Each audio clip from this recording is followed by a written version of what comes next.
All right, so we're FanPass. I'm Julian. I'm Hayden. James. I'm Aiden. I'm Pavad. And I'm Norman. So FanPass is a loyalty program, and so the problem now is that or that we're trying to solve is that for years fans put a lot of time and money into like sports clubs and programs. They feel that they don't really get anything out of it other than just the experiences that like games provide. And so our goal is to try to fix this. So problem is databases die. So like organizations will create loyalty programs through things like apps, but through an update or through like a change in ownership, these points will just vanish overnight. So people have worked for a lot of like rewards or like are saving up for rewards will just lose all their progress towards this. So there's no transfer of points. If you move cities for some reason for like a job or something and you have like a friend or family member still in the city, you can't transfer points that you have over to them.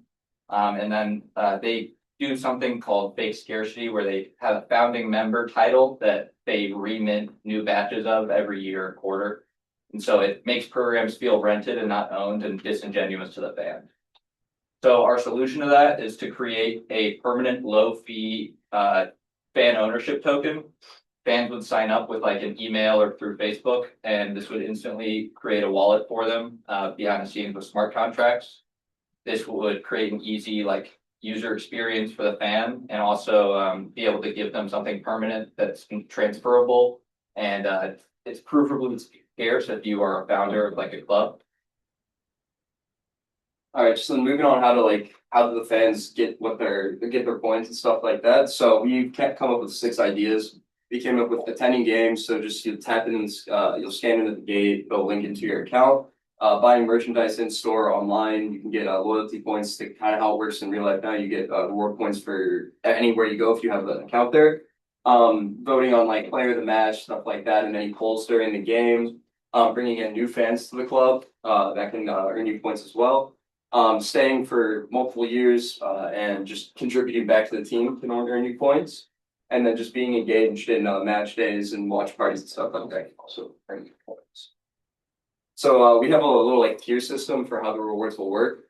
Starting with bronze, you kind of get like just like early access to tickets, and then like merch drops that are just for yourself. Silver will have all of that, as well as priority seating, and then behind the scenes content and discounted away travel. Gold, once again, has everything below it. There's training ground visits, you get to go to player meet and greets and other exclusive events. And Platinum's the highest tier. You'll have like a permanent stadium recognition. So maybe you get like your name on like the floor when you walk in, something like that. Just founding member status because it is a limited thing. And then lifetime VIP access to the club. And then so moving on to why we'd use blockchain for this issue. So permanence, as Hayden said, the database stuff, building that in and having it built into the smart contracts, it lives on past the club. If they were to move or you're to move, you can move it somewhere else with you. So the founding member status that we mentioned just a second ago, it's kind of scarce. It's capped. There's only a certain amount of fans that can get this, and so it kind of brings it value.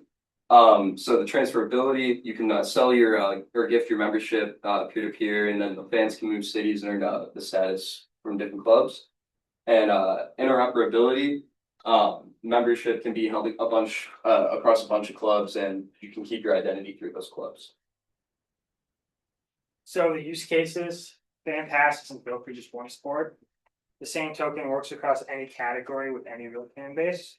For traditional sports, clubs, think soccer, baseball, hockey, fans spent decades providing loyalty, but they get nothing in return. So for athletes and creators, this could be an NIL angle. College athlete or fighter can run their own loyalty graph directly with fans. Is having the same token for every category.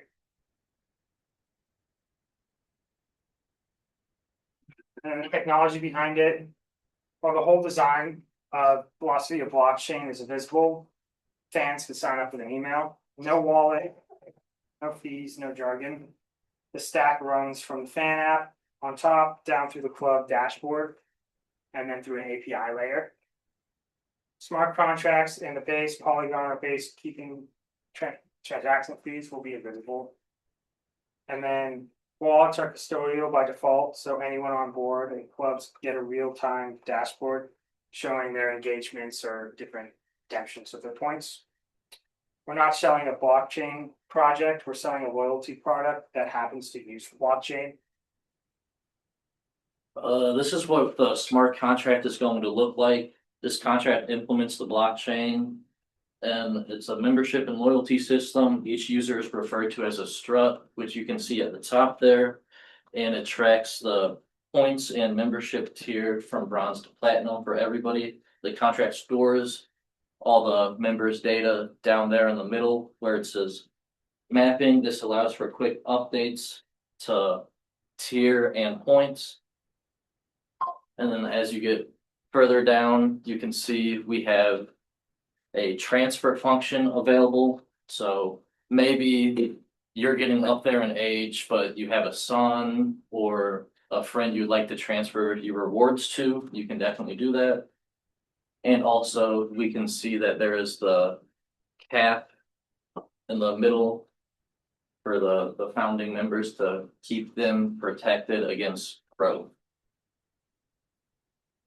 And then our target market, who buys, who uses, who pays, the sports clubs, esports organizations, and athletes are the ones who pay for this. Pro and minor league sports seeking deeper engagement. To start off, we're definitely going to target minor league or unincorporated sports franchises because they have less hoops to jump through, along with NIL athletes, especially lower level athletes. And then who uses, any fan anywhere, no crypto knowledge required. It's great for season ticket holders who really have pride in their fanship, traveling fans who go to both home and away games, and fans of multiple different clubs. So now I'm going to talk about how we enter the market and how we scale this business. So as Norman just said, we'll start by anchoring in with a smaller minor league team, not so much jumping into the big leagues just because easier to enter. And again, it's lower risk and it's a good trial phase. We'll start by proving we want to publish an actual case study on this and publish actually real metrics. So like fan retention and participation. And the goal is just to create something that actually shows our activity and our revenue and show that we're profitable, not just like a loyalty thing. We want to expand horizontally, partner with management and again, NIL, and then be direct with fans. So when we expand, we want to say we start in like a third division Premier League team or an English league team, jump up and eventually want to be working with like the top Premier League teams. And then our passport is kind of a unique program. So after year 3, we want to make something unique where your fan history like literally follows you, so no one can call you a bandwagon to go. And we have 4 major streams of revenue, primarily software as a service, as well as our own marketplace. We're designed to stay simple, so we're avoiding tokens. We do have a monthly software as a service fee. Pressing sales will depend on the club. Say you're a bigger club, you might have some sort of higher fee, assuming that's going to be very more demanding. We'll also earn some fees from peer-to-peer sales, as well as a potential onboarding package, which would include smart contract deployment, as well as our setup and our own branding with a launch support. We also have been considering white label licensing, where we can license a team or franchise with their own branding, but again, they're using our software, so we have some of that. It'll just look like not our specific website, but our functionalities running through their program, their team. And then we'll have like a scalable software service, which is pretty simple to maintain. Okay, so for potential risks, there's low club adoption. The risk is that sports organizations are conservative and blockchain usually triggers caution. So we will lead with engagement metrics instead of technology. We'll sell loyalty outcomes. There is a regulatory drift risk, and the risk is that secondary market attracts scrutiny and crypto regulation is evolving. So members are going to be given access rights and not securities. There's speculation contamination risk. As memberships might trade at speculative prices. So we would have transfer fee caps and anti-flipping cooldowns. The last risk, anchor partner risk. It will depend heavily on the first 2 clubs, which makes us a little fragile. What that is the risk. So portability clauses, platform neutral positioning, along with diversifying in the first year is what we're. So for regulation, FanPass is a rewards program, not a securities offering. We are a loyalty rewards program comparable to airline miles or hotel points. It's earned, not purchased. Points are earned from engagement, not just from money. There's access rights and not assets. So memberships have no cash value, but they unlock experiences. The access transfer marketplace, secondary trading for memberships, not financial instruments. We are not a securities offering. There's no profit sharing or revenue right tokens, not a public ICU or token sale to retail investors, not a speculation vehicle. There's no cash value, not a custodian investor funds. There's no trading, no yield. And these are sort